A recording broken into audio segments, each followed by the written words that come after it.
Hey everyone, and welcome back to the channel. Today's video is an absolute game changer for anyone who's into travel filmmaking and photography. Trust me, you won't want to miss this.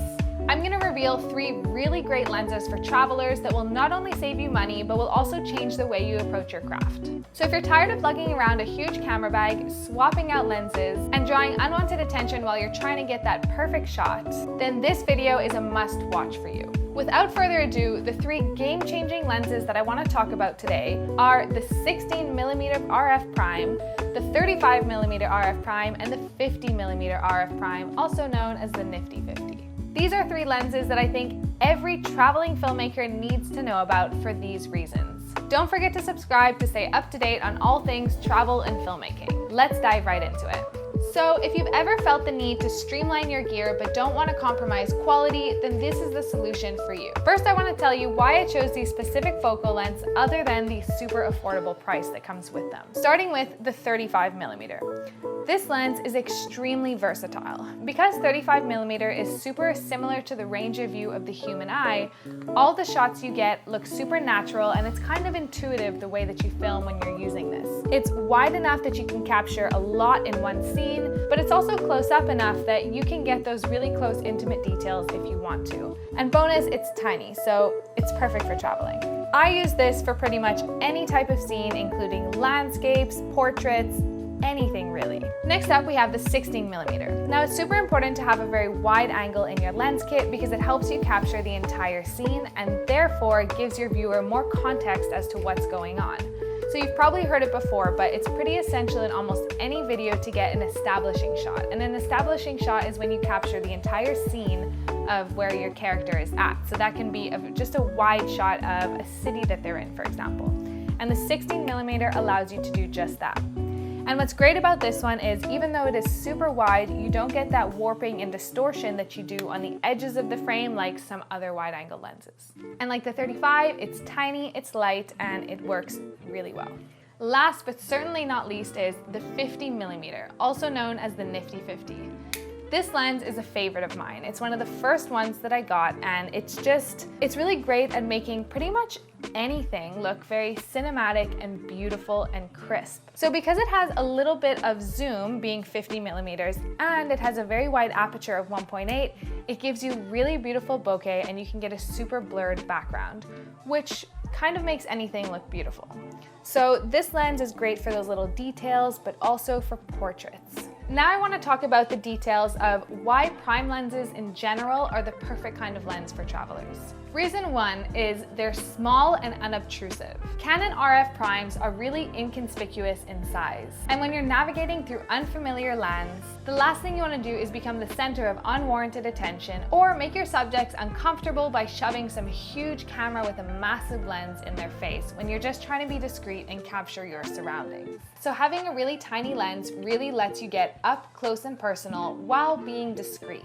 And these lenses are so compact that they can literally slide into your pocket if you don't have a big day bag with you. Another prime lens benefit is their unparalleled ability to create beautiful bokeh. This is that thing that gives you that enchanting background blur that really helps make your subject stand out, which can be important when you're traveling and you've got a lot of chaos going around you, but you just want the focus to be on one singular thing. Not only does having a low aperture help with the background blurriness, but it even lets you shoot in unideal situations like low light indoor scenes or outdoor markets or filming at night in general. Next, ease of transport. The lightweight of these lenses turns these into the perfect travel companions.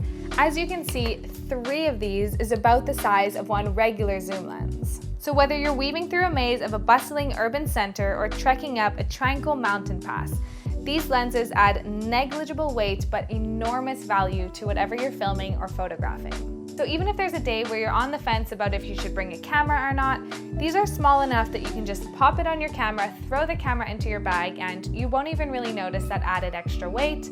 Then if you want to film, you've got your camera right there with you. Now, most of us travelers tend to be on a budget because not only are we buying a ton of fancy gear, but we're also out to see the world.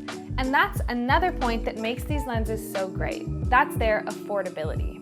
Prime lenses really don't have to break the bank. They're budget-friendly options that offer fantastic image quality. Even if budget wasn't an issue, I would still recommend these lenses. That's how good they are. They just happen to be at a really good price point.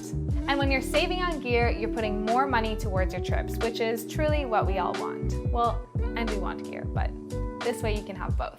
So specifically, the 35mm is at f1.8 and it costs 599 Canadian. The 50mm, also at f1.8, costs 249 Canadian. And the 16mm costs 349 Canadian. So those three together are all less expensive than getting, say, a 16 to 35 or pretty much any other zoom lens. Now, a less obvious benefit to these lenses is safety. What I mean by this is that subtlety is more than an artistic choice. It's also a safety measure. Bulky and flashy gear can often draw unwanted attention, especially when you're traveling in a foreign land and don't really know what's going on around you. Or maybe you're traveling alone and walking in the streets trying to capture beautiful content. With these compact primes, you can really blend into the surroundings and your camera will be a lot smaller and a lot more discreet. And finally, I just want to quickly touch on autofocus. Just like their larger counterpart, these RF lenses have super silent and quick autofocus. The only one that struggles sometimes for me is the 50mm. It can sometimes in certain light situations freak out a little bit, but it always works out in the end. And I've never run into an issue whatsoever with the 16 or the 35mm. And having great autofocus is great for capturing those spontaneous moments that you will come across when traveling. To wrap it up, the 35mm, the 16mm, and the 50mm Canon prime lenses are kind of like the Swiss Army knife for travel filmmakers. Their compact size ensures that you're always ready to capture any scene no matter what. And then the ease of transport, affordability, and the safety benefits of being discreet, you've really got yourselves a set of killer lenses. But before you go, make sure to check out my previous video on what singular lens you should have as a traveler. So if instead of getting 3, you just want to get one that always stays on your camera, I've got a video for that as well. Thanks for watching, and if this video helped you, please click like and subscribe to not miss any in the future. And like always, please comment below on what other topics you'd like me to cover. See you in the next one.